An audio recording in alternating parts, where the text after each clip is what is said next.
kasih tahu siapa-siapa, nih baru pertama kali di sini. Usia, sukses di tangan kanan, dan pertaruhan di tangan kiri. Prilly Latukonsina menghadapi dilema. Di balik sikap riangnya, Dara berusia 19 tahun ini menyimpan gundah yang tak banyak diketahui orang. Menjadi bintang adalah mimpinya sejak kecil. Tapi, betapa tak ia bayangkan, kebintangan tak selalu seindah perkiraan. Ada barisan penggemar, tapi kadang terasa sebanyak itu pula pembenci dan si sinis yang tak segan mencaci. Belum lama, Prilly hilang kesabaran. Diguncing ternoda sebagai wanita. Yang paling mutakhir adalah tersebarnya vlog Prilly curhat dengan nada canda di dunia maya perihal hubungan dirinya dengan Aliando Syarif yang sebenarnya. Dalam video itu ada sindiran yang ditujukan kepada keluarga Aliando. Kontan saja netizen bereaksi dengan beraneka ragam komentar.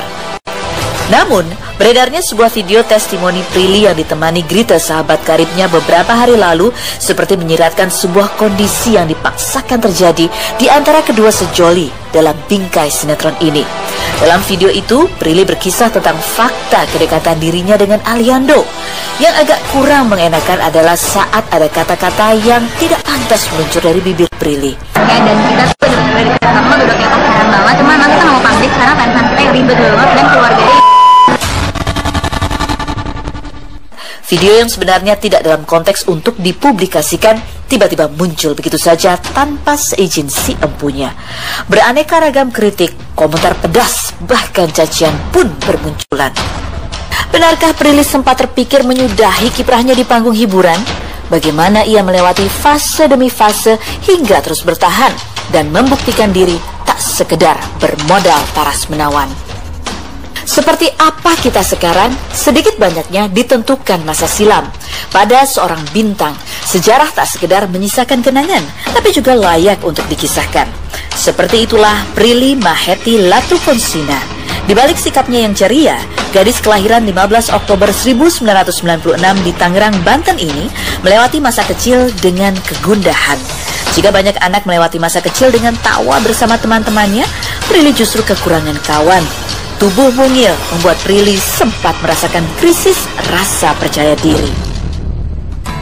Aku tuh paling kecil, jadi tuh aku dianggap kalau aku tuh kayak masih anak kecil lah di anak-anak seumuran aku. Jadi kalau misalnya main, aku tuh kalau suka dijadiin anak bawang istilahnya waktu pada saat SD ya. Jadi kalau misalnya main, udah Prilly anak bawang aja, nggak usah diajak main serius. Kita pasti kalah kalau timnya sama dia gitu. Karena emang paling kecil, jadi kalau main apapun itu pasti emang aku yang selalu kalah gitu. Jadi apa ya, waktu kecil jarang banget sih ada yang mau jadi teman aku juga nggak tahu kenapa.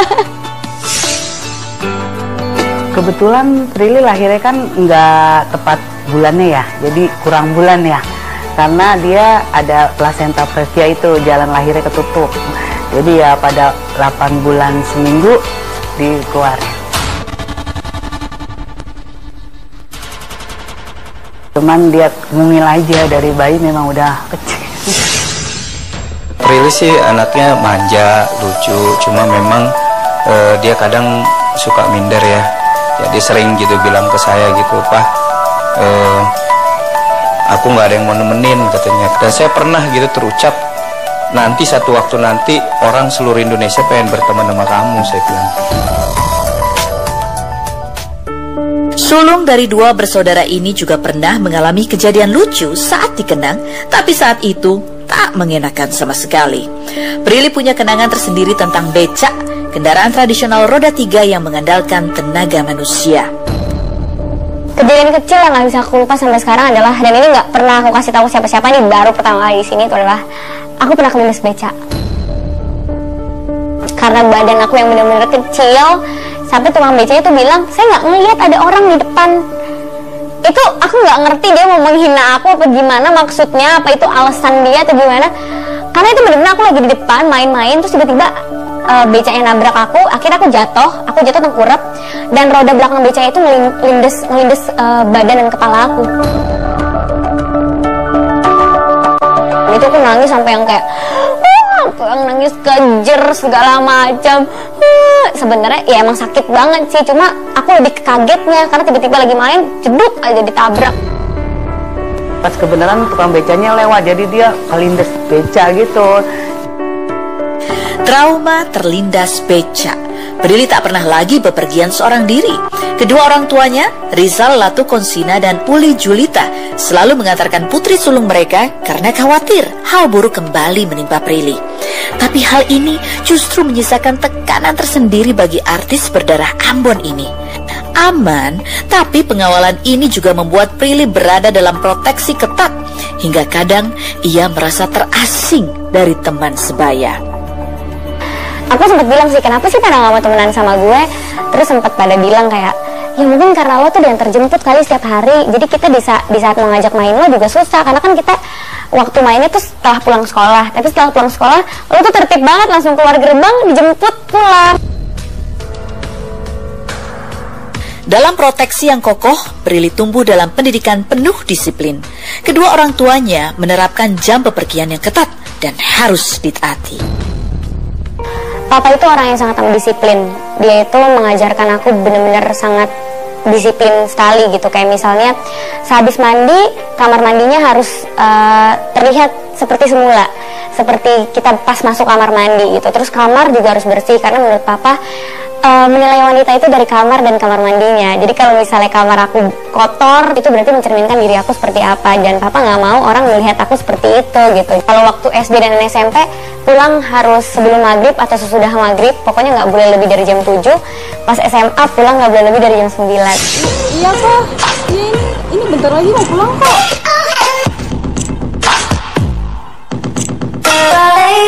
Tapi pada satu ketika aku pernah dikunciin karena aku pulang telat setengah jam. Habis jam aku nunggu di depan rumah, nunggu dibukain. Aku yang kayak, tolong please maafin aku gak akan ngelakuin ini lagi. Pada awal dia mulai mau terjun di dunia entertain, waktu itu ya kebetulan ya Trans 7 ya, waktu itu kan mau ambil dia sebagai koki cilik. Saya bilang sama dia, kamu ini sudah masuk ke dunia yang penuh dengan komitmen, jadi harus disiplin, harus benar-benar profesional. Ini salah satu kesempatan dia bisa mewujudkan cita-citanya. Jadi saya bilang, ya udahlah, nggak apa-apa, kamu masih kecil. Selain disiplin, Prilly juga dibekali ilmu agama sejak dini. Dulu ia sekolah dengan busana tertutup. Gue sekolah pakai jilbab. Dan dulu waktu SMP Papa tuh mengharuskan aku pakai jilbab. Kayak, Pril kamu waktu aku udah balik, waktu aku udah head gitu, Pril kamu pakai jilbab. Karena kalau perempuan udah head tuh wajib pakai jilbab. Tapi aku gimana ya, aku tuh belum siap gitu loh. Aku belum siap pakai jilbab gitu. Aku takutnya kalau misalnya aku dipaksa sama orang tua bukan karena keinginan aku takutnya tuh aku akan buka lagi. Dulu juga aku yang SMP itu kan masih nggak ngerti lah, masih suka pakai celana pendek dan apa. Dan sekarang udah SMA, aku udah bilangin, Pro kamu udah gede, kamu udah remaja, kayaknya udah nggak harus dibilangin lagi. Mendingan kamu nggak usah lah pakai celana pendek lagi.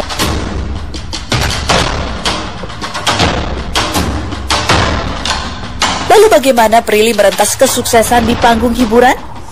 Can you see the secret of my eyes? Can you feel what I feel here inside?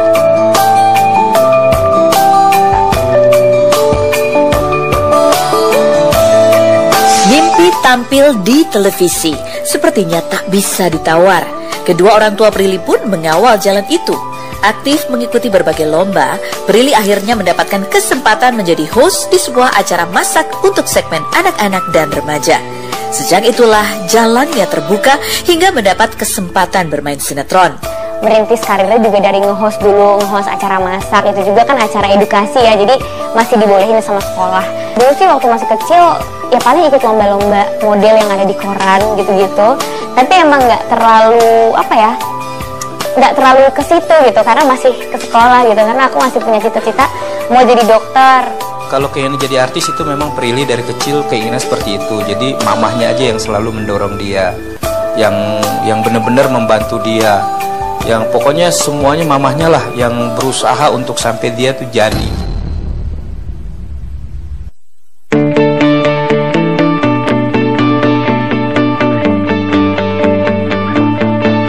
Memang jadi dari kecil tuh saya udah iniin dia ikut lomba-lomba model gitu. Dia pernah juara umum di lomba model masih TK. Prilly bukan artis muda yang melambung dengan sekali lompat.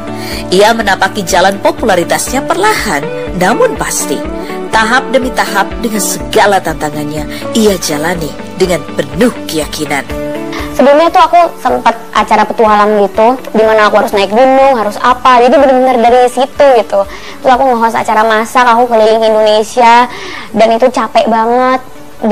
Pada saat itu aku lagi sekolah lagi, jadi aku benar-benar harus bagi dua gitu, sekolah dan kegiatan di luar sekolah. Terus aku juga main sinetron yang dari peran yang ya yang nggak bisa yang nggak dilihat lah, mungkin sampai orang-orang nggak sadar kalau aku pernah main sinetron itu gitu.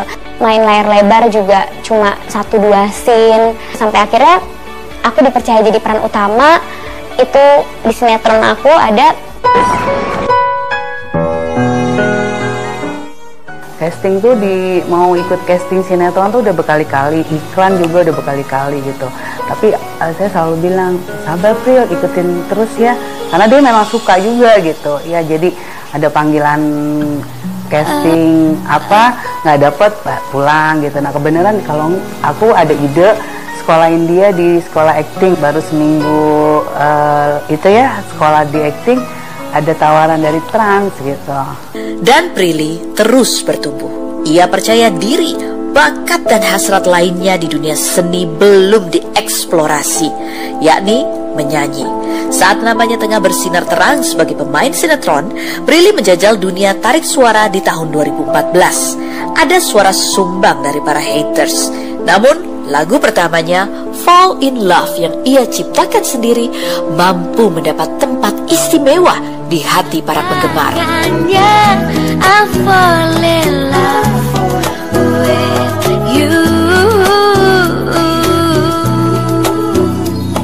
Pas aku terjun penyanyi, jelas banyak sekali kontranya, jelas. Aku bikin lagu, diseleksi dulu sama radio nggak suka, ganti. Diseleksi sama Bunda Maya nggak suka, ganti. Diseleksi sama produser nggak suka, ganti. Sampai aku kan pusing harus bikin lagu di saat aku harus stripping gitu.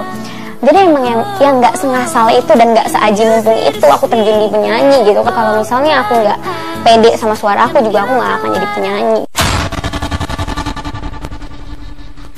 Memang dari SD saya udah sekolahin dia nyanyi. Udah sekolahin nyanyi, les piano. Tapi dia emang punya talenta yang luar biasa bagus, suaranya emang bagus banget. Terus apalagi sekarang diasah lebih bagus lagi. Lagu pertama yang aku ciptain, judulnya Fall in Love, itu aku ciptainnya 2 hari. Can you see the secret of my eyes? Can you feel what I feel here inside? I fall in love with you, with you. Di bidang akting, Prilly juga mengalami perkembangan berarti. Ia akhirnya mendapat kepercayaan membintangi film layar lebar. Berperan sebagai gadis Jawa, Prilly beradu akting dengan Tio Pakusadewo, aktor senior yang kenyang pengalaman di dunia perfilman tanah air. Ada pro dan kontra aku bisa main sama Om Tio Pakusadewo. Ada penggemar film bilang aku nggak pantas.